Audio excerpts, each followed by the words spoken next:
Hi friends, நெஞ்சத்தை கில்லாதே சீரியலில் நாளைக்கான எபிசோடில் என்ன நடக்க போகுதுன்னா, ரேணுகா அவங்க அம்மா கிட்ட நீ வந்தது எனக்கு யானை பலம் மாதிரி இருக்குதுமா, அதே நேரம் உன் வாயை வச்சு ஏதாவது சொல்லி இந்த கல்யாணத்தில் ஏதாவது பிரச்சனையை உண்டு பண்ணிடாதன்னு சொல்ல, என்னடி புகழ்றது மாதிரி என்னை குத்தி காட்டுறியான்னு பாட்டி கேட்க, நான் எங்கம்மா உன்னை குத்தி காட்டினேன், உன்னை புகழதானே செய்தேன்னு ரேணுகா சொல்கிறாங்க.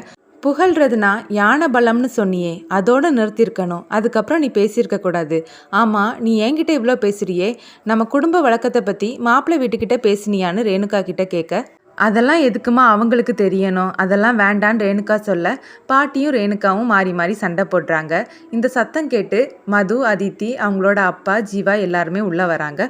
என்ன பிரச்சனைன்னு ராமகிருஷ்ணன் கேட்கும்போது, நம்ம குடும்ப வழக்கத்தை பற்றி மாப்பிள்ளை வீட்டில் பேசணுமா, அதெல்லாம் எதுக்குன்னு நான் கேட்டுட்டு இருக்கேன்னு சொல்கிறாங்க.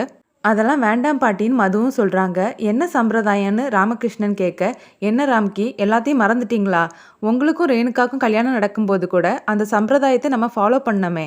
மாப்பிள்ளை வீட்டிலேருந்து ஒரு 5 பெரியவங்க, பொண்ணு வீட்டிலேருந்து ஒரு 5 பெரியவங்க மாறி மாறி கேள்விகள் கேட்போம். 2 குடும்பத்தாரும் சொல்லக்கூடிய பதில் ஏற்றுக்கிறது மாதிரி இருந்தால் தான் இந்த சம்பந்தத்துக்கு நாங்கள் ஒத்துப்போன்னு சொல்ல, அம்மா இந்த கல்யாணம் ஏற்கனவே பல பிரச்சனைகளை தாண்டி தான் இப்போ நடக்க போகுது, நீ வேற புது பிரச்சனையை உண்டு பண்ணாதமான்னு ரேணுகா சொல்ல, அப்போ சரி நீங்களே இந்த கல்யாணத்தை நடத்திக்கோங்க, இது உங்கள் பையன் கல்யாணம், உங்கள் பொண்ணு கல்யாணம், நீங்கள் எப்படி நடத்தினாலும் சரிதான், நான் இங்கே இருக்க மாட்டேன்னு அவங்க பாட்டி சொல்கிறாங்க. அப்படி சொல்லாதீங்க பாட்டி, நீங்கள் இல்லாமல் எப்படின்னு மது சொல்ல, அப்போ நான் சொன்னதுக்கு ஒத்துக்கோங்கன்னு பிங்கி சொல்கிறாங்க. அம்மாடி மது, நீ மாப்பிள்ளை கிட்ட பேசி பாருமான்னு ராமகிருஷ்ணன் சொல்ல, அவங்க எப்படிப்பா ஒத்துப்பாங்கன்னு மது கேட்குறாங்க. எதுக்கும் ஒரு வாட்டி நீ பேசி பாருன்னு சொல்ல, சரிப்பான்னு மதுவும் சொல்கிறாங்க. கௌதம் வீட்டில் அகிலாண்டேஸ்வரி பாட்டி நல்ல பாட்டு போட்டு டான்ஸ் ஆடிட்டு இருக்காங்க. கூடவே நிறைய லேடிஸும் இருக்கிறாங்க. இதை அபிஷேக்கும் லக்கியும் தூரமாக நின்று பார்த்துட்டு நிற்கிறாங்க. கௌதம் சகுந்தலா கிட்ட என்னம்மா இவ்வளோ பாட்டு சத்தம்னு கேட்க, எதுவாக இருந்தாலும் உன் பாட்டிக்கிட்டே போய் பேசிக்கோன்னு சொல்லிட்டு சகுந்தலா போகிறாங்க. கௌதம் பாட்டிக்கிட்ட வந்து ஏன் பாட்டி இவ்வளோ சத்தமாக போட்டிருக்கீங்கன்னு கேட்க, டேய் இது கல்யாண வீடுடா, பாட்டும் டான்ஸும் இருந்தால் தான் நல்ல கொண்டாட்டமாக இருக்கும்னு சொல்கிறாங்க. அவங்க பேசிகிட்டு இருக்கும்போதே மது கௌதம்க்கு கால் பண்ணுறாங்க. மது தான் கால் பண்ணுறா பாட்டி, நான் போய் பேசிட்டு வரேன்னு சொல்கிறாரு. எதுவாக இருந்தாலும் இங்கேயே பேசுன்னு பாட்டி சொல்கிறாங்க. கௌதமும் அட்டன் பண்ணி பேசுகிறாரு. நான் ஒரு முக்கியமான விஷயம் பேசணும்னு மது சொல்ல, சரி சொல்லுங்கன்னு கௌதம் கேட்குறாரு. ஏதாவது ராங் டைமில் கால் பண்ணிட்டேனான்னு கேட்க, இனி எல்லாமே நமக்கு ராங் டைம் தான், ஏன்னா எங்கள் பாட்டி இங்கே வந்திருக்காங்கன்னு சொல்கிறாரு. எங்கள் பாட்டியும் வந்திருக்காங்கன்னு மது சொல்ல, ஓ அதை சொல்ல தான் கால் பண்ணிங்களான்னு கேட்குறாரு. அது இல்லை, அதை விட ஒரு முக்கியமான விஷயம் இருக்குது, எங்கள் பாட்டி ஒரு சாஸ்திரம் பண்ணணும்னு சொல்ல. சாஸ்திரமா அப்படின்னா என்னன்னு கௌதம் கேட்க, மாப்பிள்ளை வீட்டுக்காரங்க கிட்ட பொண்ணு வீட்டுக்காரங்க கேள்விகள் கேட்பாங்களாம், அதை தான் பாட்டி பண்ணணும்னு சொல்கிறாங்கன்னு மது சொல்ல. எதுக்காக கேள்விகள்லாம் கேட்குறாங்கன்னு கௌதம் கேட்குறாரு. எனக்கும் தெரியலன்னு மது சொல்கிறாங்க. சரி நான் என் பாட்டிக்கிட்ட கேட்டுட்டு சொல்கிறேன்னு கௌதம் அகிலாண்டேஸ்வரி கிட்ட கேட்குறாங்க. மதுவோட பாட்டி ஏதோ சாஸ்திரம் பண்ணணும்னு சொல்கிறாங்க, ஏதோ நம்மக்கிட்ட கேள்விகள்லாம் கேட்பாங்களான்னு சொல்ல, ஓ அந்த சாஸ்திரமா, அது அவங்க குடும்ப வழக்கமாக இருக்கும், அதெல்லாம் நமக்கு தேவை கிடையாது, அதனால முடியாதுன்னு சொல்லுன்னு அகிலாண்டேஸ்வரி சொல்கிறாங்க.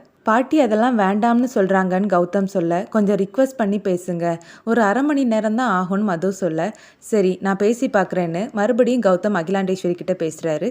அரை மணி நேரம் தான் ஆகுமாம் பாட்டின்னு கௌதம் சொல்ல, என்னடா நான் தான் வேண்டான்னு சொல்லிட்டேன்ல, அப்புறம் என்ன அரை மணி நேரம் 1 மணி நேரம்னு, நம்ம தான் மாப்பிள்ளை வீட்டுக்காரங்க, நம்ம என்ன சொல்கிறோமோ அதை தான் பொண்ணு வீட்டுக்காரங்க கேட்கணும், அதனால முடியாதுன்னு சொல்லுனே பாட்டி சொல்லிடுறாங்க. அது வந்துன்னு கௌதம் மதுமிதா கிட்ட பேசும்போது, உங்கள் பாட்டி சொன்னது எனக்கே கேட்டுடுச்சுது, சரி நான் வைக்கிறேன்னு சொல்லிட்டு மதுமிதா ஃபோனை வைக்கிறாங்க.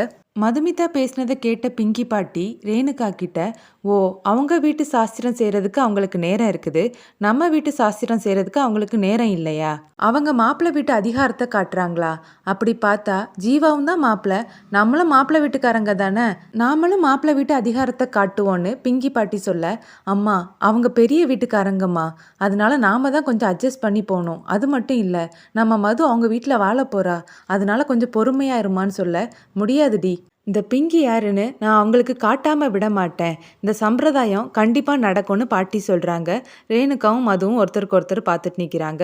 புதுசாக ஒரு லேடியை காட்டுறாங்க. அவங்க ஒரு ஹோட்டலுக்கு வந்து எனக்கு ரூம் வேணும்னு கேட்க, கௌதம் பழனிசாமியுடைய கல்யாணத்தினால எல்லா ரூமுமே புக் ஆயிடுச்சு மேடம். ஆனால் நீங்கள் ரொம்ப லக்கி. ஒரு ரூம் மட்டும் இருக்குது மேடம், நீங்கள் எடுத்துக்கோங்கன்னு சொல்லி அந்த ரூமுடைய கீயை கொடுக்குறாங்க. நானும் அவரோட கல்யாணத்துக்கு தான் வந்திருக்கிறேன். இங்கேருந்து அந்த மண்டபம் எவ்வளோ தூரம்னு கேட்க, கொஞ்சம் தூரம் தான்னு அதை சொல்லி கொடுக்குறாங்க.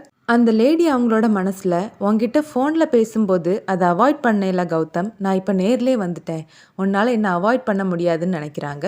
கௌதம் சந்தோஷோட வீட்டுக்கு வந்திருக்கிறாரு. இந்த சாஸ்திரம் சம்பிரதாயத்தெல்லாம் யாருடா கண்டுபிடிச்சா, ஒரே டென்ஷனாக இருக்குதுன்னு சொல்ல, நண்பா கல்யாணம்னா இதெல்லாம் இருக்க தான் செய்யும், அதுவும் இந்த பெரியவங்க நடத்தாமல் விட மாட்டாங்க, இதெல்லாம் நம்ம செஞ்சு தான் தீரணும்னு சொல்ல, ஒரு 3 முடிச்சு தானடா போட போகிறோம், அதுக்கு எதுக்குடா இவ்வளோ டென்ஷன் கௌதம் கேட்குறாரு.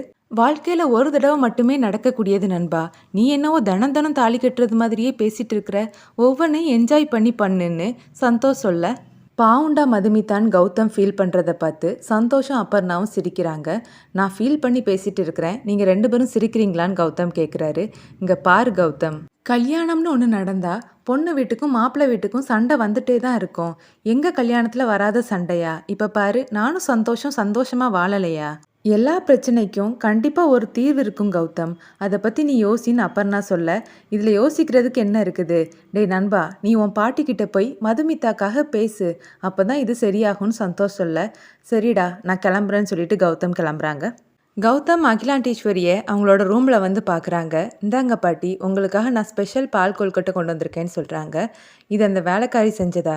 இதை சாப்பிட்றதுக்கு நான் சாப்பிடாமே இருக்கலான்னு பாட்டி சொல்ல, இல்லை பாட்டி, இதை நான் உங்களுக்காக ஸ்பெஷலாக ஆன்லைனில் ஆர்டர் பண்ணி வாங்கியிருக்கேன், சாப்பிடுங்கன்னு சொல்லி கொடுக்குறாரு.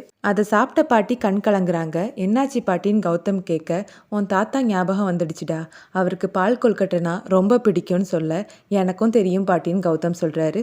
கௌதம் பாட்டிக்கிட்ட, பாட்டி ஒரு கல்யாணம்னு வந்துச்சுதுன்னா ஒவ்வொருத்தங்களுக்கும் ஒவ்வொரு மாதிரி ஆசை இருக்கும், அதே மாதிரி மது வீட்லையும் சாஸ்திரம் பண்ணணும்னு ஆசைப்படுறாங்க, அதை நம்ம வேண்டான்னு சொல்கிறது நல்லாவா இருக்குது பாட்டின்னு கேட்க, என்னடா எனக்கே புத்திமதி சொல்கிறதுக்காக வந்திருக்கியான்னு அகிலாண்டேஸ்வரி கேட்க, இல்லை பாட்டி, மாயாவோட கல்யாணத்தை நம்ம எப்படியெல்லாம் நடத்தலாம்னு நினச்சிட்டு இருக்கோம், அதே மாதிரி தானே மதுவோட கல்யாணத்தை அவங்க வீட்டில் உள்ளவங்க ஆசைப்படி நடத்தணும்னு நினப்பாங்கன்னு கௌதம் சொல்ல, ஓ கல்யாணத்துக்கு முன்னாடியே அவளுக்கு சப்போர்ட் பண்ண ஆரம்பிச்சிட்டியா, அப்போ கல்யாணத்துக்கு அப்புறம் அவளோட முந்தானையை பிடிச்சிட்டு நடக்க போறியாடான்னு அகிலாண்டேஸ்வரி கேட்க, பாட்டி இந்த வீட்டில் எப்போவுமே நீங்கள் சொல்கிறது தான் நடக்கும், உங்களுக்கு விருப்பம் இல்லைனா வேண்டாம் பாட்டின்னு கௌதம் சொல்கிறாரு.